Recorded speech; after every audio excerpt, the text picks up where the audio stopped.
아, 부자는 왜 불행한가? 부자가 불행한 이유. 여기에서 부자라고 하는 것은 풍요로움에서 나오는 여유 때문에 본질을 착각하는 것을 이야기합니다. 마음이 가난한 자는 복이 있느니라. 왜 예수님은 산상수훈을 통해서 가난에 대한 부분을 말씀하셨을까? 여러 가지 이유가 있으나 한 가지는요. 풍요의 여유가 아니라 모자람으로 말미암아 그리스도가 필요한 여유를 뜻하지 않나 그런 생각을 해보면서요. 세상 사람들의 행복은 돈이 많고 적음에 따라 대부분 행복할 것이다. 그렇게는 생각합니다. 그러나 단적으로 돈 많으면 행복하냐라고 물었을 때 그렇다라고 대답하는 사람은 없습니다. 아마 100명 중에 한두 명 그렇게 대답할 겁니다. 지금까지 내가 사람들을 만나서 물어본 바에 의하면 그렇습니다. 돈을 많이 벌기 위해서는 뭐 영혼을 파는 행동도 사양하지 않고 그럼에도 불구하고 돈과 행복이 비례하지 않는다는 것은 알고 있습니다. 사람들이. 만약에 그걸 제대로 알았다. 그러면 지금처럼 돈 때문에 뭐 죽이고 살고 국가 간의 모든 관계도 사실은 자신의 혹은 자국의 이익과 관계된 것이지 뭐 을이라거나 충성이라거나 그런 건 아니잖아요. 한국을 비롯한 소위 선진국이라고 하는 그런 나라에서 이제 배가 불러오니까 행복 지수에 대해서 조사를 많이 해봅니다. 연구도 하고. 뭐 간단하게 말하면 전 세계에서 어느 나라가 행복 지수가 제일 높을까? 그럼 누가 뭐래도 오늘날의 로마라 일컬을 수 있는 강대국 미국이 전 세계에서 행복 지수가 그럼 10등 안에라도 들어갈까? 그렇지 않다고 진작에 나왔습니다. 저 최빈국 같은 데로 갈수록 행복 지수는 높습니다. 수수께끼 같은 그 의문이 발생하는 이유는 뭘까요? 어느 조사에서 결과를 보니까 일정 금액을 한국의 기준으로 가구 소득이 1,000만 원이 넘어가면 월 1,000만 원이 넘어가면 행복 지수가 그때부터 급감한다고 그래요. 나는 행복하지 않다라고 생각하는 그 생각이 엄청나게 많아진다는 거죠. 돈이 많고 뭐 돈 때문에 걱정할 일이 없고 살아가고 먹고 입고 하는데 지장이 전혀 없다. 그러면 평화로운 일상이 진행되는 게 당연하잖아요. 그래야 되잖아요. 그런데 반대로 불안감이 점점 늘어나고 다툼이 많아지고요. 소위 여유롭고 돈이 많고 그런 형편에 있는 가정이나 가문일수록 더 많이 싸웁니다. 서로 반목하고 서로 못 믿고 냉랭해지고 어떤 의미에서는요. 인간의 불안감은 자기가 가지고 있는 육신적인 재물과 비례한다고 봐도 맞는 말이에요. 왜 행복하니까 행복은 구원이라고 하는 근본을 모르고 시작하기 때문에 돈을 벌면 벌수록 형편이 좋아지면 좋아질수록 행복하고는 상관이 없어요. 그게 이제 문제 중에 문제죠. 돈을 많이 벌면 점점 좋아져야 되는데 좋아지는 게 아니라 점점 안 좋아져. 왜 그럴까요? 이유는 근본적인 이유를 놓쳐버리기 때문에 그렇습니다. 근본적인 이유. 돈이 많고 뭐 기타 등등 되면 점점 좋아져서 여유가 생겨서 다른 사람을 도와줘야 되고 뭐 이래야 되잖아요. 그게 안 된다고요. 왜 그러냐? 근본을 몰라서. 그래 오늘 행복은 곧 구원이다. 행복은 곧 그리스도 안에서만 있는 것이다. 이런 부분을 모르고 있는 가장 대표적인 모델이 요한복음 3장에 나오는 3장 1절로부터 6절에 보면 부자 청년 니고데모입니다. 저는 성경을 쭉 조명해 보면 이 사람은 나름대로 교설도 있고 돈은 너무너무 많고 존경도 받고 그런 사람인데 충분히 행복할 수 있을 만한 사람인데 밤중에 예수님을 찾아옵니다. 그러면서 와서 당신은 하나님께로부터 온 분이고 맞고 당신이 하는 일을 볼 때 인간으로서는 절대 못할 그런 일을 하는 것 같고 이러면서 뭐 하여튼 칭찬을 늘어놓고 슬슬 접근을 합니다. 본질을 예수님은 알고 있거든요. 얘가 왜 왔지? 얘가 진짜 놓치고 있는 것, 모르고 있는 것이 뭔지 예수님은 알고 있거든요. 뭔가를 이 사람은 얻으려고 왔는데 예수님은 본질적인 질문을 바로 던집니다. 거듭나야 된다. 못 알아듣죠. 처음에는 이 사람이 우리가 어떻게 하면 구원을 받을 수 있고 영생을 얻을 수 있습니까? 라고 하니까 계명을 잘 지켜라. 이웃을 사랑하고 또 하나님께 마음과 정성을 다하여 잘 섬기고 다 했습니다. 우리가 열심히 하는 것, 기도를 많이 하는 것, 기타 등등 행위에 대한 부분에는 자신이 있다 이런 이야기겠죠. 예수님은 본질을 건드립니다. 거듭나야 된다. 역시 못 알아듣잖아요. 거듭난다는 말은 못 알아들어요. 다른 말로 하면 그리스도는 모르면서 열심히 뭔가를 하고 육신적으로 부족함이 없고 그럼에도 불구하고 밤잠 못 이루고 고민이 되고 그걸 말하는 겁니다. 육으로 난 것은 육이고 영으로 난 것은 영이다. 그 말을 못 알아들어요. 다른 말로 하면 예수님이 너는 영적으로 전혀 안 된 상태다. 기본도 안 돼 있고 기초도 안 돼 있고 근본 뿌리도 없고 그거부터 정리하고 이야기해야 될 것 같다. 이렇게. 여전히 못 알아듣고 잘난 척하고 까불고 이러니까 예수님이 너 재산 다 팔아가지고 가난한 사람한테 나눠줘라. 그러니까 정신이 번쩍 들어요. 그건 안 되죠. 그렇게는 못합니다.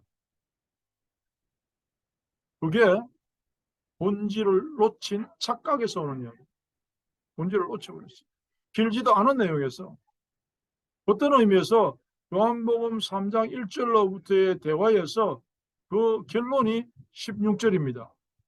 하나님이 세상을 이처럼 사랑하사 독생자를 주셨으니 이는 저를 믿는 자마다 멸망치 않고 영생을 얻게 하려 하시며 그 영생을 이야기하고 있는데 얘는 와서 육신적인 행복을 이야기하고 지가 밤에 잠 못 자는 거 이야기하고 이러단 말입니다. 우리가 하는 전도라고 하는 것, 선교라고 하는 것은 내가 가지고 있는 재산이나 조건이나 명예나 이것과는 상관없이 저 사람은 도대체 뭐 때문에 저렇게 행복할 수 있을까라는 것을 보여주는 것. 그게 전도입니다. 그게 선교입니다. 저 사람은 내가 볼 때 그렇게 돈이 많은 사람도 아니고 뛰어난 대단한 권력을 가지고 있는 사람도 아니고 저 사람은 보면 볼수록 뭔가 있는 것 같아. 언젠가는 잠 못 이루고 예수님을 찾아왔던 이 젊은 청년처럼 내 주변에 있는 사람들이 나를 찾아와서 당신이 추구하고 당신이 누리는 행복은 무엇입니까? 라고 물었을 때 예수 그리스도라고 말할 수 있는 것. 그게 전도의 비밀이고 오늘 행복이라고 하는 그 부분에 대한 기준, 값어치. 어디서 왔다가 어디로 가는지를 모르고 지금 예수님은 그 깊은 비밀을 이야기하고 있습니다. 적어도 재물에 대하여 초연할 수 있냐? 율법을 지키고 세상을 초월할 수 있을 만큼 네가 그러면 행복을 논할 수 있냐? 차원이 다른 이야기를 지금 하고 있거든요. 자기는 재산도 많고 남한테 해끼친 것도 없고 하나님을 잘 공경하고 예배 안 빠지고 그랬다는 거죠.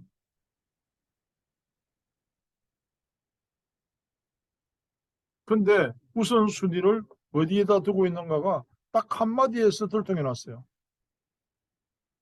이 재산 다 팔아라. 간단한 한마디에 그냥 들통이 나고 있어요.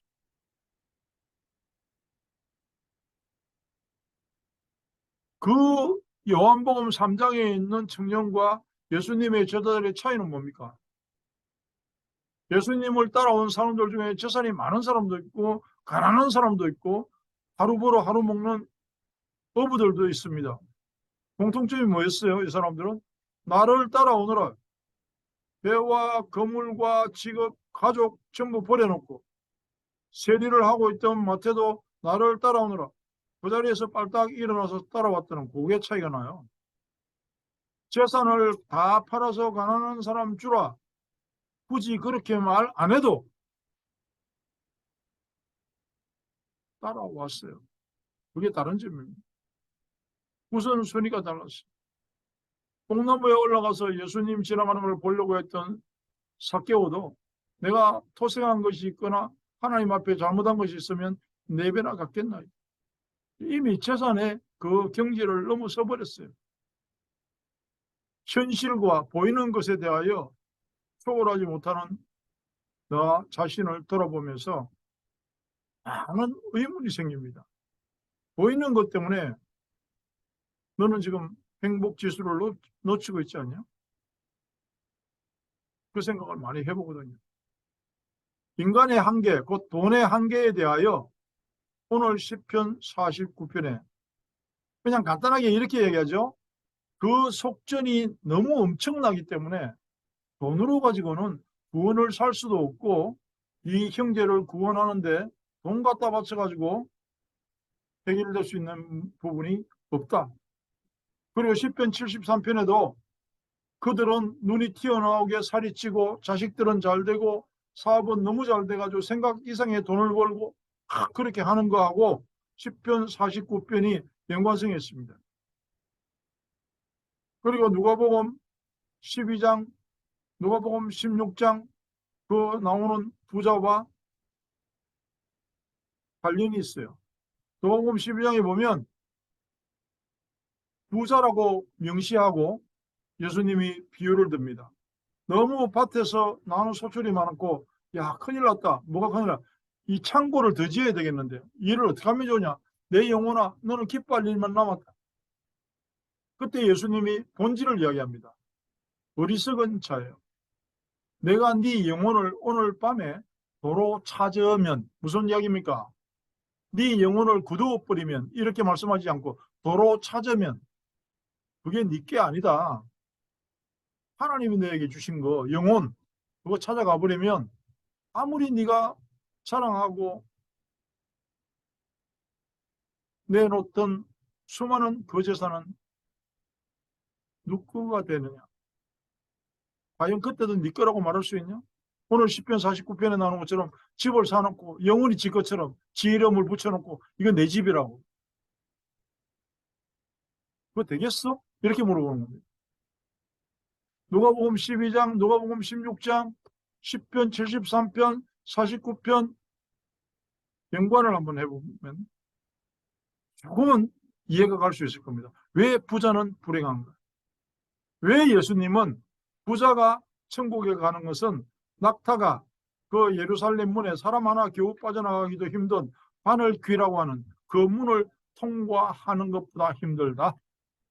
안 된다. 쉽게 이야기하면. 제자들도 못 알아듣잖아요. 이게 무슨 말이야? 그럼 누가 천국 가? 이랬잖아요. 오늘 성경 말씀에 그들의 속으로 생각하기를 집은 영원히 있고 그들의 거처는 대대로 이르리라 하여 그들의 토지를 자기 이름으로 부르도다. 아버지 말하는 거죠. 한 치 앞도 1분 후도 모르면서 영혼을 논하는 존재가 인간이거든요. 인간만 그렇게 어리석습니다. 인간의 한계는 티끌맛도 못하고 한 방울 물에도 무너지는 게 인간인데 그걸 몰라요.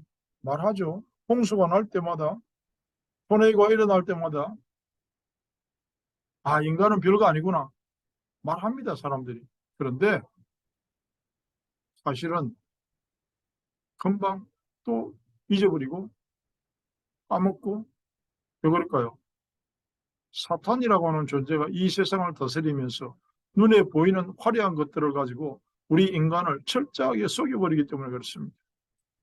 그들의 생명을 속량하는 값이 너무 엄청나서요. 숫자로 표현할 수도 없고 인간들이 알아듣게 말할 수도 없고 그냥 너무 엄청나다. 안 된다. 인간의 쪽에서는 불가능하다. 그거 이야기합니다. 영원히 마련하지 못할 것이다. 그러면 빨리 눈치를 채야 돼요. 영원히 마련하지 못하는 것을 어떻게 하면 됩니까?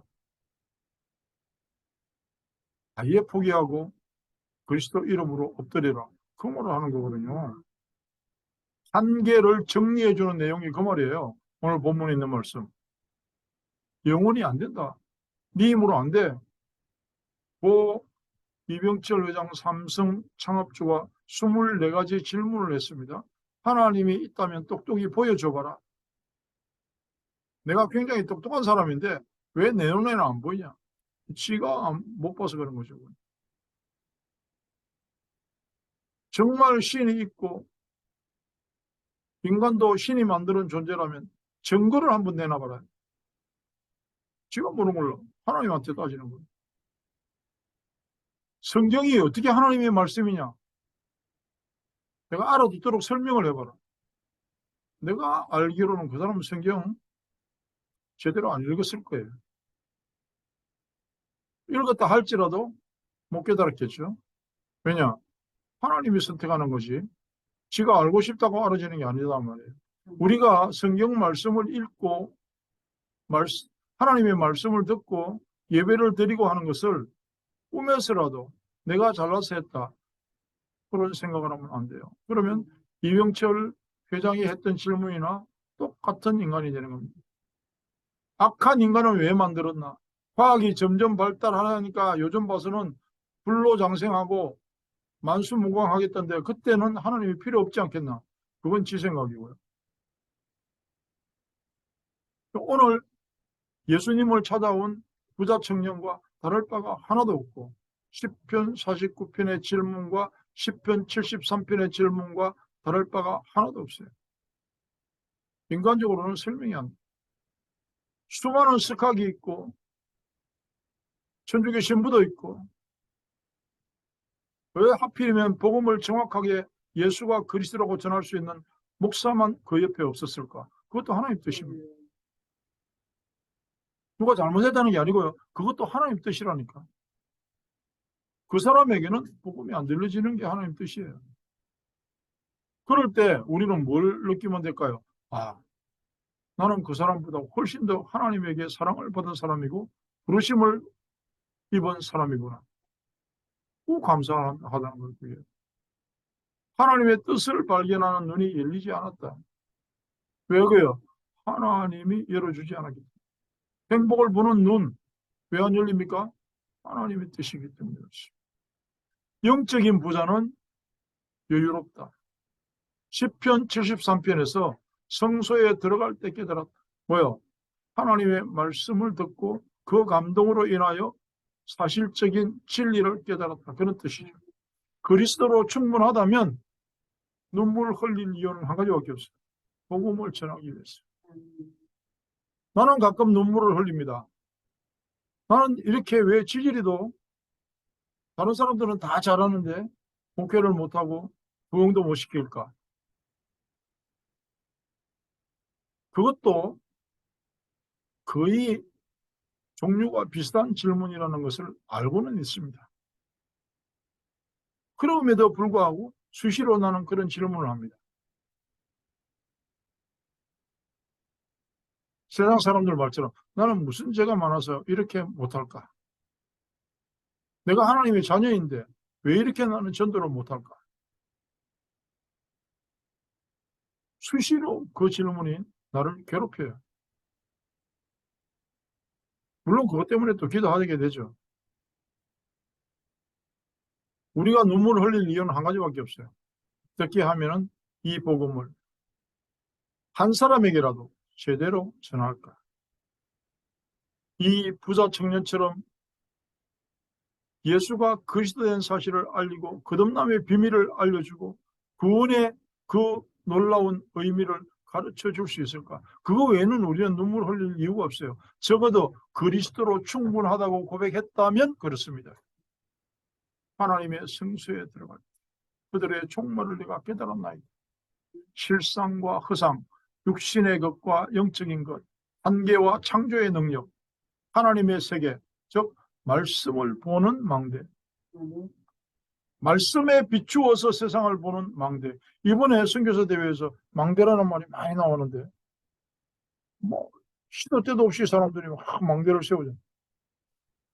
무슨 망대요?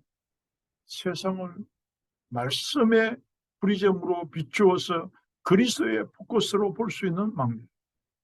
그거 이야기하는 거예요.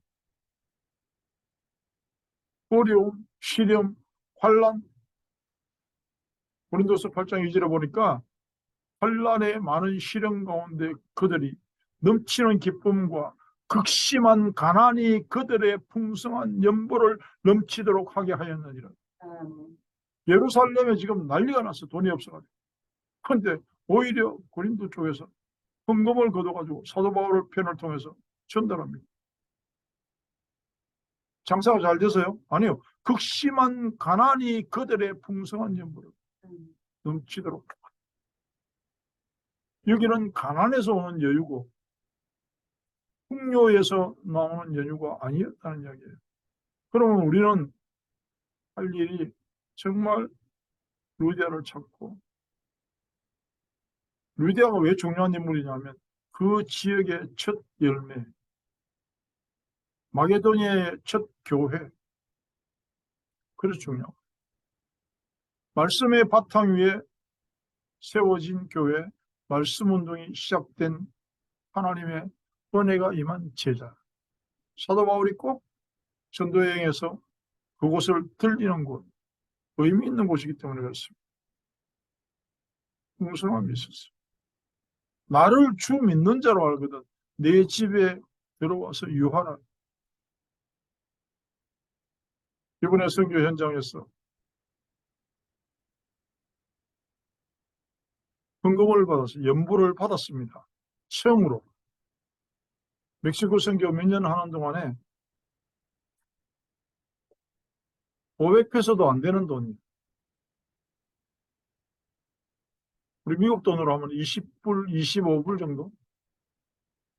근데 처음 받았다는 거예요. 그래서 내가 그 현지 선교사한테 이렇게 얘기했습니다. 루디아와 같은 축복이 임할지어다. 드디어 이 사람들이 본질을 깨달았구나. 헌신, 은혜를 맛본 사람들. 시작입니다.